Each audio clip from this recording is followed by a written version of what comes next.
All right, so you created your audience, and let's go ahead and add a tag. All right, so it's under this audience. We want to create tag. You're going to say hot partnership leads, right? That was one. Create. Then you had warm partnership leads. And then you had cold partnership leads. Okay? So you have your 3 tags. That's great. Now we can go over to campaigns. So you have your audience, now you have your tags. Now we can create, and for this one will be an email, automated, and we are going to trigger when they are tagged.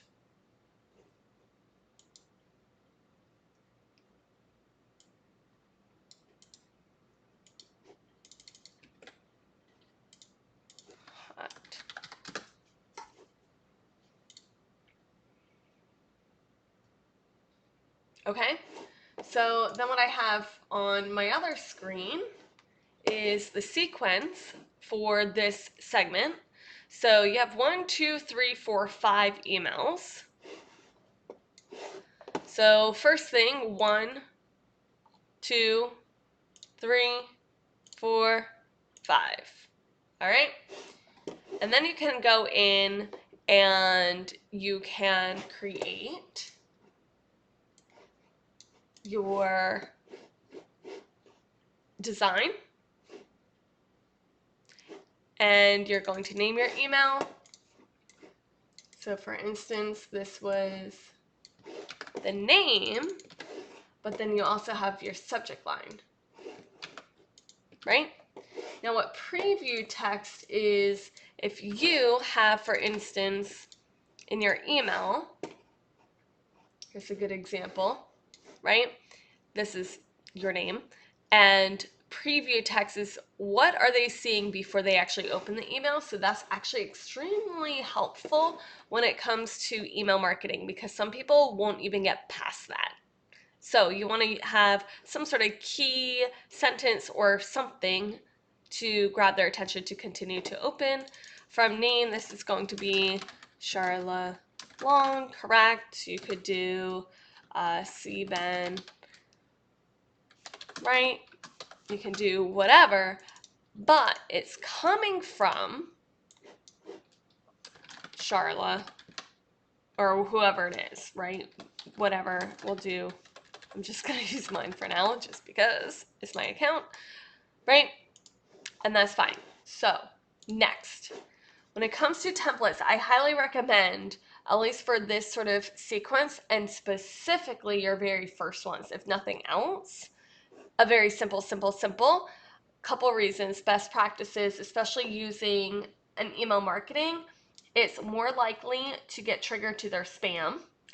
And the more things that you have going on, the more complicated, the more things that they have to download to preview. So you can choose. This is not my decision to make. Also, for the sake of just getting them out, let's go ahead and do a simple text for the sake of putting this together. So with MailChimp, you can get as creative. You can add all of these fun boxes, whatever it may be. But for instance, we want to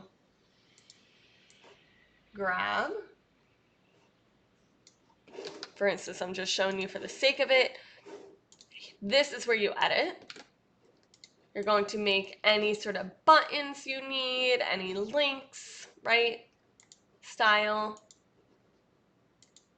This is where your creative spark can come in, right?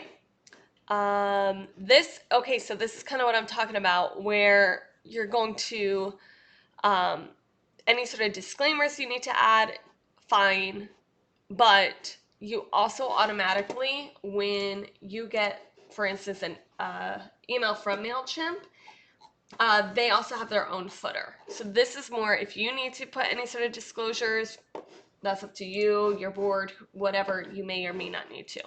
So again, I'm just, for the sake of save, simple, simple, you would edit. So then the next step, okay, so you're going to do that for all of those emails, right?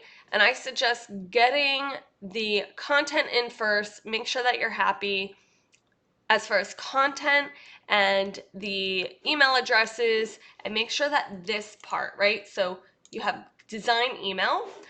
Now let's go back and set up the triggers.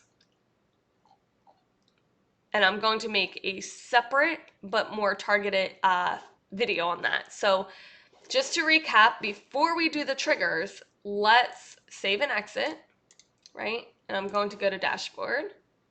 I'm going to exit without starting this campaign, okay? So just to high level recap, what we did first was we have to create an audience, okay? Next, what we did was create tags within that audience so that we can set a trigger based on that tag. So now that you have the tag, then you can go to campaign. We went to create campaign. We went to email. We went to automated. By tag, this is where you named it. You gave the audience.